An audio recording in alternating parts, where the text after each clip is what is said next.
Hello everyone, today we will start exercise 13.3। जो ये exercise है ये आपकी कन्वर्जन ऑफ सॉलिड पर बेस्ड है कि किसी एक फिगर को किसी अनदर फिगर में कन्वर्ट कर दिया जाएगा इसमें। ठीक है, तो उस केस में क्या कंसेप्ट यूज होगा वो हमें इसमें ध्यान रखना है। अब सपोज मान लो मेरे पास एक सिलेंडर है, ठीक है, जिसकी हाइट और रेडियस हमें गिवन होगी। अब कहा जाता है कि इस सिलेंडर को चेंज करके बाद में मैंने इसको एक क्यूबॉइड की शेप में बना दिया।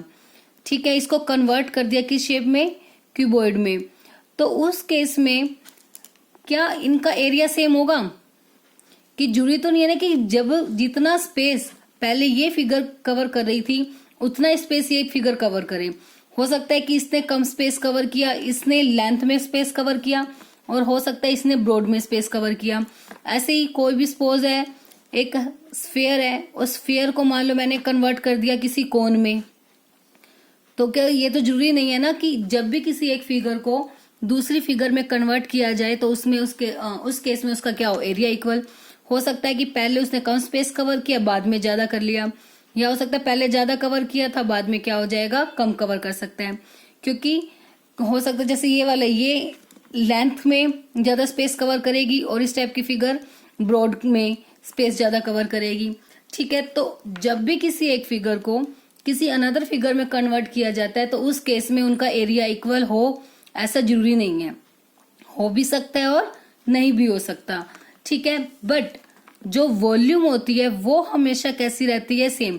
क्यों? सपोज मैंने बोला कि इसकी जो कैपेसिटी थी ना, इस टिन की, मान लो कोई भी सिलेंडर है, उसके अंदर 5 लीटर कोई भी चीज हम डाल सकते हैं।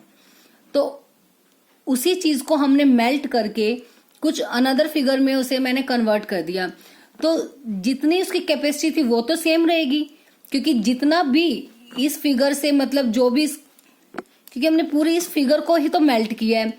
ठीक है, जब इस पूरी फिगर को मेल्ट करके उसी पूरे मटेरियल से हमने इसे इस न्यू शेप में इसको कन्वर्ट कर दिया, तो उस केस में जितना मटेरियल इसमें था उतना इसी में यूज होगा। तो इस केस में दोनों की जो कैपेसिटी है वो हमेशा कैसी होगी, सेम। तो याद रखना, कभी भी जब आपको इस टाइप की कोई भी चीज मिल जाए कि किसी एक फिगर को मेल्ट करके किसी अनदर फिगर में कन्वर्ट किया जाए, कर दिया गया है, तो उस केस में हमेशा उनकी क्या इक्वल होती है, वॉल्यूम। क्योंकि वॉल्यूम का मतलब होता है कैपेसिटी, और कैपेसिटी हम उसी फिगर को मेल्ट करके किसी भी शेप में बना दे। अब मान लो आपके पास 5 kg या मान लो हमारे पास 10 ग्राम सोना है सपोज, उसकी हम चाहे रिंग बनाए, उसी 10 ग्राम की हम चाहे चेन बनाए, मतलब कुछ भी चीज बनाए जो उसकी कैपेसिटी है, मतलब वो 10 ग्राम है, वो 10 ग्राम का 10 ग्राम ही तो रहेगा। क्योंकि उस पूरे 10 ग्राम से ही हमने उसे बनाना है, चाहे मैं उससे कोई भी चेन बनाए या फिर उससे हम कोई भी रिंग बनाए या कोई भी अनदर मटेरियल हम उससे बनाए। ठीक है, तो इसीलिए कोई भी चीज है अगर उसे मेल्ट करके किसी अनदर शेप में भी कन्वर्ट कर दिया जाए तो उस केस में उसकी कैपेसिटी हमेशा सेम रहती है। कैपेसिटी का मतलब होता है उसकी वॉल्यूम। ठीक है, तो बस इस में हमें सिर्फ इतना ही कंसेप्ट आपको ध्यान रखना है, और इसी बेस पर आपके सभी क्वेश्चन इस एक्सरसाइज में डिपेंड करते हैं।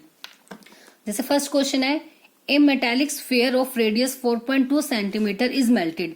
मतलब पहले हमारे पास क्या था, एक स्फीयर था जिसकी रेडियस कितनी थी, 4.2 सेंटीमीटर।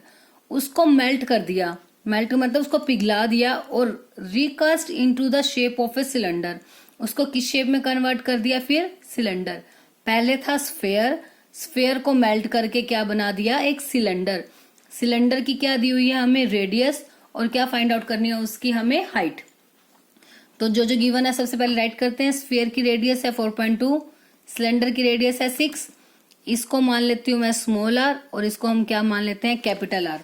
क्योंकि डिफरेंट है ना दोनों रेडियस, तो एक को स्मॉल से और एक को कैपिटल से हम डिनोट कर देते हैं। सिलेंडर की हाइट कितनी है फाइंड आउट करनी है, तो हमने उसे लेट कर लिया, कितनी है, 8 centimetre. Now according to question. अब अकॉर्डिंग टू क्वेश्चन का मतलब यहाँ पे क्या है, इन्होंने कहा स्फीयर को मैंने मेल्ट करके क्या बना दिया हमने, एक सिलेंडर। तो अभी मैंने आपको बताया किसी भी एक फिगर को अगर हम रिकास्ट करते हैं किसी अनदर फिगर में तो उस केस में उनकी वॉल्यूम कैसी होती है, हमेशा इक्वल। तो इसका मतलब जो फिगर पहले क्या थी, स्फीयर, तो डेट मीन्स जो वॉल्यूम है स्फीयर की, जो हमने न्यू फिगर बनाई है उसकी वॉल्यूम की क्या होगी, equal. That means volume of sphere equals to volume of cylinder. ठीक है, अब स्फीयर की वॉल्यूम कितनी होती है, 4/3 पाई आर क्यूब। स्फीयर का आर मतलब small R, and volume of cylinder pi R square. Cylinder की आर मतलब कैपिटल आर, और एच हमने इसके लिए क्या लेट किया, स्मॉल एच। अब देखो दोनों साइड से pi cancel out. Now 4/3, sphere की रेडियस कितनी है, 4.2, 4.2 मल्टीप्लाई 4.2 मल्टीप्लाई 4.2, और इसकी रेडियस कितनी है सिलेंडर की, 6 मल्टीप्लाई 6 मल्टीप्लाई एच। तो हमें फाइंड आउट करना है, एच आपको फाइंड आउट करना है, तो एच हम यही रहने देते हैं। तो ये दोनों वैल्यू मल्टीप्लाई में इधर आके क्या हो जाएंगी, डिवाइड में। तो 4/3 इंटू, आप चाहो तो पॉइंट हटा दो, 42/10, 42/10, 42/10 मल्टीप्लाई जो 6 था ये क्या हो जाएगा यहाँ पे आके 1/6 इंटू 1/6,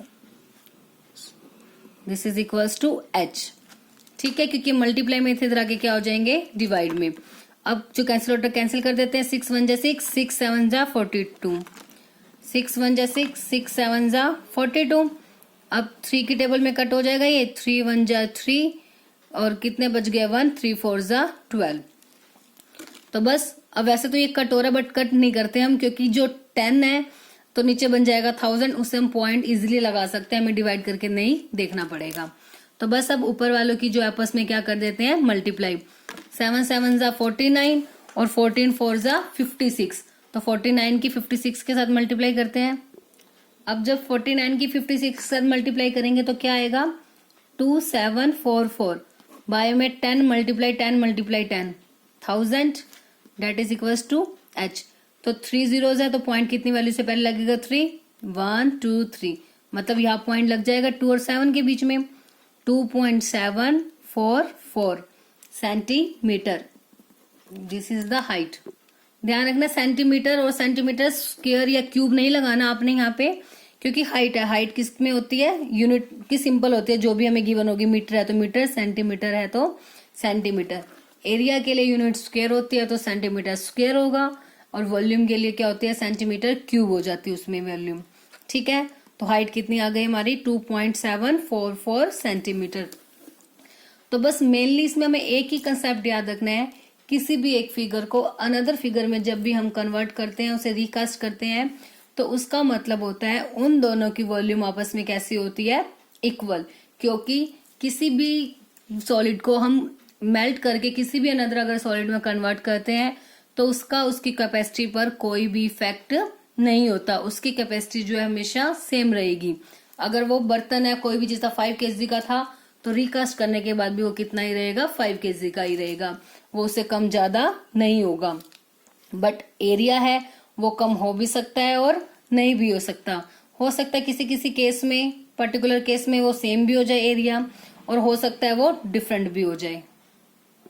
तो बस इसमें क्या था, हमारे पास एक स्फीयर को मेल्ट करके किसमें बना दिया था, सिलेंडर। तो बस हमें क्या करना है कि वॉल्यूम ऑफ स्फीयर को इक्वल रख देना वॉल्यूम ऑफ सिलेंडर। उनके फॉर्मूलाज हमें पता ही है, फॉर्मूलाज अप्लाई कर दिए, और जो जो वैल्यूज गिवन थी वो हमने पुट अप कर दी। हमें फाइंड आउट करनी थी हाइट ऑफ सिलेंडर, तो बस सॉल्व करके हमारी हाइट कितनी आ गई, 2.744 centimetre. Now next question number 2, metallic spheres of radii 6 centimetre, 8 centimetre and 10 centimetre.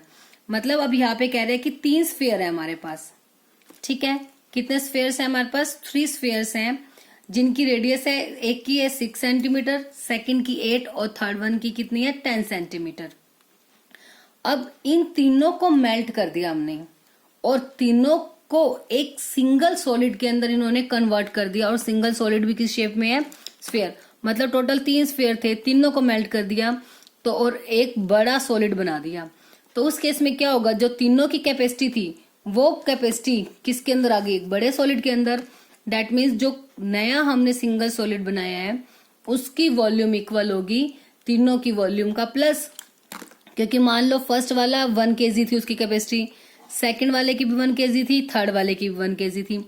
तीनों के मटेरियल को हमने मेल्ट करके एक सिंगल सॉलिड बनाया, तो उसमें क्या हो गया, तीनों की कैपेसिटी ऐड हो गई। मतलब जो नया हमारा सॉलिड बनेगा वो कितने केजी का बनेगा, 3 केजी का। मीन्स तीनों की जो कैपेसिटी है दैट मीन्स तीनों की वॉल्यूम का टोटल इक्वल होगा जो नया हमारा सिंगल सॉलिड बनेगा, जो रिजल्टिंग स्फीयर होगा उसकी वॉल्यूम के इक्वल। ठीक है, तो बस हमें इसमें यही करना है। तो सबसे पहले जो जो गिवन है वो राइट कर लेते हैं। Let's start the solution. Radius of first sphere जिसको मैंने मान लिया कैपिटल R1 6, R2 8, R3 10, और जो रिजल्टिंग स्फीयर मतलब जिसकी हमें रेडियस हमको फाइंड आउट करनी है, रिजल्टिंग स्फीयर मतलब जो नया सॉलिड बनाया है उसकी हमें रेडियस क्या करनी है, फाइंड करनी है। तो उसको मैंने लेट कर लिया कैपिटल R। ठीक है, तो अब अकॉर्डिंग टू क्वेश्चन क्या हो जाएगा कि volume of resulting sphere, resulting का मतलब है जो तीनों को मेल्ट करके बनाया गया वो sphere, that is equals to volume of first sphere plus volume of second sphere plus volume of third sphere.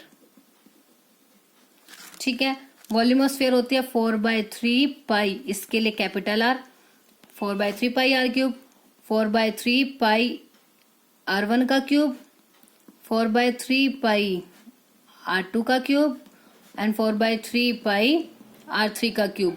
क्योंकि मैंने फर्स्ट वाले की रेडियस को R1, सेकंड को R2 एंड थर्ड को क्या लेट किया था, R3। अब देखो ध्यान से 4/3 सब में कॉमन आ रहा है और पाई भी। 4/3 पाई मैंने बाहर ले लिया, अंदर क्या बच गया R/R क्यूब इक्वल्स टू, ऐसे इन सब में से क्या कॉमन ले लिया 4/3 पाई, क्या बच गया अंदर R1 cube plus R2 cube plus R3 cube. तो 4/3 पाई से 4/3 पाई तो क्या हो गया, कैंसिल आउट। तो मतलब R क्यूब हमारी इक्वल आ गई R1 का क्यूब प्लस R2 का क्यूब प्लस R3 का क्यूब। या कंफ्यूजन नहीं करनी, कंफ्यूज नहीं होना आपको 1 2 3 से। ये बस हो रहा है कि फर्स्ट सर्कल की रेडियस, सेकंड सर्कल की रेडियस, थर्ड सर्कल की रेडियस, और ऊपर 3 का मतलब है इस वैल्यू का होल क्यूब, मतलब उसकी 3 टाइम मल्टीप्लाई। ये हमें फाइंड करनी है। फर्स्ट वाले की रेडियस कितनी थी पहले, 6, फिर 8 और फिर 10। तो 6 का क्यूब, 8 का क्यूब, 10 का क्यूब, चाहो तो आप ब्रैकेट का भी यूज कर सकते हो। 6 का क्यूब होता है 216, 8 का क्यूब कितना होता है 512 प्लस 10 का क्यूब 1000। अब इनको प्लस कर देते हैं, इनको ऐड करके कितना आएगा 1728। ठीक है, अब R क्यूब है 1728, तो हमें ये देखना पड़ेगा कि ये किसका क्यूब होता है। तो 1728 किसका क्यूब होता है, 12 का। अगर आपको ऐसे समझ नहीं आती तो आप 1728 के क्या बनाओगे, फैक्टर्स, और उसके बाद उनका 3 3 का पेयर बना लोगे। तो बस वहां से वैल्यू कितनी आएगी हमारी 12। देखो मैं आपको करके दिखा देती हूँ। सपोज 2 पे जाएगा 2 8 जा 16, 2 6 जा 12, 2 4 जा 8, 2 4 जा 8, 2 3 जा 6, 2 2 जा 4। उसके बाद क्या आ जाएगा 2 2 जा 4, 2 1 जा 2, 2 6 जा 12, 2 1 जा 2 0, 2 8 जा 16, 2 5 जा 10, 2 4 जा 8, 2 2 जा 4, 2 7 जा 14, 3 9 जा 27, 3 3 जा 9, 3 1 जा 3। अब क्यूब है तो कितने कितने का पेयर बनेगा, 3 3 का। तो अब ये बन गया पेयर, तो इसमें से एक 2 आएगा, इसमें से पेयर तो एक 2 और इसमें से 1 3, 2 2 जा 4, 4 3 जा 12। तो दैट मीन्स 1728 किसका क्यूब होगा, 12 का। तो अब क्यूब से क्यूब कैंसिल हो जाएगा, क्योंकि हम क्या लेंगे अब, taking cube root on both side. Cube root का मतलब होता है जैसे स्क्वायर रूट का मतलब अंडर रूट, ऐसे क्यूब रूट का मतलब इसकी पावर 1/3 होती है। जैसे अगर दोनों साइड स्क्वेयरिंग होती है तो हम क्या कहते हैं, taking square root on both side. तो दोनों साइड की जो स्क्वायर होती है वो कैंसिल आउट हो जाती है। ऐसे ही क्यूब हटाने के लिए क्या लेते हैं, taking cube root on both sides, on both sides. Cube root दोनों साइड लेते ही क्या हो जाएगा, क्यूब रूट से क्यूब कैंसिल, आर की वैल्यू आ गई 12 सेंटीमीटर। बस ये हमारा क्या हो गया आंसर। दैट मीन्स जो रिजल्टिंग स्फीयर था उसकी रेडियस कितनी हो जाएगी, 12 सेंटीमीटर। ठीक है, तो बस सिंपल सा क्वेश्चन था हमारे पास। 3 स्फीयर थे, तीनों को मेल्ट कर दिया और एक नया स्फीयर बनाया। तो हमने क्या किया, जो नया वाला स्फीयर है उसकी वॉल्यूम इक्वल होगी तीनों स्फीयर की वॉल्यूम के प्लस के इक्वल। तो बस ऐसे इस वैल्यूज को सॉल्व करके हमारा आंसर कितना आ जाएगा, आर की value 12 centimetre. Now next question number 3, a 20 metre deep well with diameter 7 meter is dug and the earth from digging is evenly spread out to form a platform 22 meter by 14 meter. Find the height of the platform. अब इसमें कह रहे हैं कि एक well है, मतलब एक कुआं है। आपको पता है जो कुआं देखा हुआ है ना सबने, वो किस शेप में होता है, एक सिलेंडर की शेप में होता है ना, ठीक है। उसके जो दोनों पोर्शन टॉप भी और बॉटम भी सर्कुलर होती है। तो well is in the form of a cylinder. तो यहाँ पे वेल का मतलब है कि किस चीज की बात हो रही है, सिलेंडर की। उसकी डीपनेस मतलब उसकी हाइट और डायामीटर दिया हुआ है हमें, ठीक है। हाइट है 20 मीटर, डायामीटर है 7 मीटर।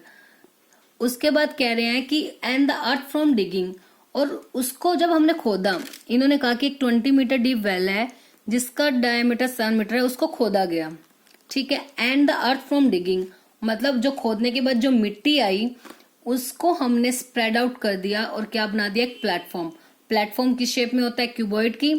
तो उसकी लेंथ और ब्रेड्थ हमें दी हुई है, क्या फाइंड आउट करनी है, हाइट ऑफ द प्लेटफॉर्म। तो इसका मतलब क्या हो गया कि हमने एक सिलेंडर था, क्योंकि well is in the form of a cylinder, cylinder को रीकास्ट कर दिया किस शेप में, प्लेटफॉर्म। प्लेटफॉर्म का मतलब है क्यूबॉइड की शेप में, ठीक है। तो बस यहां से क्या क्लियर होगा कि volume of cylinder is equals to the volume of platform. तो वहां से क्या आ जाएगी, हाइट ऑफ द प्लेटफॉर्म, ठीक है। तो सिलेंडर की हाइट कितनी दी हुई है, 20, इसको मैंने मान लिया कैपिटल एच। डायमीटर 7 है तो रेडियस डायमीटर का हाफ, 7/2। उसके बाद प्लेटफॉर्म की हमें लेंथ और ब्रेड्थ दी हुई है, मतलब क्यूबॉइड की लेंथ और ब्रेड्थ है 22 एंड 14। फाइंड आउट करनी है हाइट, जिसको मैंने क्या लेट कर लिया, small H. Now according to question, देखो क्योंकि वेल था ना, उसी को खोदा था, तो उसी से जो मिट्टी थी, मतलब उसकी जो पूरी कैपेसिटी से जितनी कैपेसिटी का वो हमने बनाया था उतनी ही कैपेसिटी का हम क्या बना देंगे अब, प्लेटफॉर्म। तो इसलिए दोनों की वॉल्यूम क्या होगी अब, इक्वल। वॉल्यूम ऑफ वेल मतलब cylinder, sorry cylinder, that is equals to volume of platform मतलब क्यूबॉइड, आप लिख सकते हो ब्रैकेट में। वॉल्यूम ऑफ सिलेंडर क्या होती है, पाई आर स्क्वायर। आर मतलब कौन सा है, इसमें स्मॉल ही है, क्योंकि इसमें तो कोई आर है नहीं, तो आप इसलिए इसकी नेमिंग दो या ना दो, आपकी मर्जी है। पाई आर स्क्वायर, सिलेंडर की हाइट है capital H, volume of platform length multiply breadth multiply height, ठीक है। पाई की वैल्यू 22/7, रेडियस कितनी है सिलेंडर की, रेडियस है सिलेंडर की 7/2, 7/2, और हाइट कितनी है सिलेंडर की 20 रख दी। अब इसकी प्लेटफॉर्म की 22 मल्टीप्लाई 14 मल्टीप्लाई हाइट हमें निकालनी है। तो बस 7 से 7 कैंसिल, 2 से ये कैंसिल कर दो 10, 2 से ये कैंसिल कर दो, चाहे इसको कर दो या इसको कर देते, 2 1 जा 2, 2 1 जा 2। अब यहाँ बच गया क्या, 11 मल्टीप्लाई 10। अब ये मल्टीप्लाई में था, इधर आके क्या हो गया, डिवाइड में। 22 multiply 14 which is equals to H. तो 11 1 जा 11, 11 2 जा 22, 2 1 जा 2, 2 5 जा 10। सॉरी एक ये 7 भी बच गया यहाँ पे, 11 मल्टीप्लाई 10 मल्टीप्लाई 7, तो 7 भी लिख देंगे साथ में। बाय में 22 मल्टीप्लाई 14 आ गया। अब 7 1 जा 7, 7 2 जा 14, तो क्या बच गया हमारे पास 5/2 that is equals to H. तो इसको सॉल्व करेंगे, 2 2 जा 4, 1 बच गया, 1 और 0 2 5 जा 10। तो हाइट कितनी आ गई हमारे पास, height of platform that is equals to 2.5 metre, क्योंकि इसमें जो मेजरमेंट की यूनिट है वो कितनी है, मीटर। तो बस सिंपल सा इसमें हमें क्या गिवन था, एक हमारे पास वेल था, मतलब एक हमारे पास है सिलेंडर जिसकी हमें हाइट और डायमीटर गिवन था। अब उसको हमने डग मतलब उसको खोद के उसको इवनली स्प्रेड करके हमने क्या बना दिया, एक प्लेटफॉर्म, दैट मीन्स हमने एक क्यूबॉइड बना दिया, ठीक है। तो उस क्यूबॉइड की आपको लेंथ और ब्रेड्थ दी हुई है, क्या फाइंड आउट करनी है, हाइट। अब सिंपल सी ये बात आ रही है हमारे पास कि हमने एक सिलेंडर को मेल्ट करके क्या बना दिया, एक अनदर फॉर्म में, मतलब अनदर फिगर में उसे हमने कन्वर्ट कर दिया। तो इस केस में क्या होगा, दोनों की volume equal, means volume of cylinder equals to volume of cuboid. ठीक है, तो वॉल्यूम ऑफ सिलेंडर हमें पता है, वॉल्यूम ऑफ क्यूबॉइड हमें पता है। तो बस सारी वैल्यूज पुट अप करके वहां से इसको सॉल्व करके क्या आ जाएगा, h की value that is equals to 2.5, that is the height of the platform, 2.5 metre. बस आज के लिए हम ये 3 क्वेश्चन ही करेंगे। आई होप तीनों क्वेश्चंस आपको अच्छे से क्लियर हो गए होंगे एंड साइड बाय साइड आप इस चैप्टर को अच्छे से रिवाइज भी कर रहे होंगे।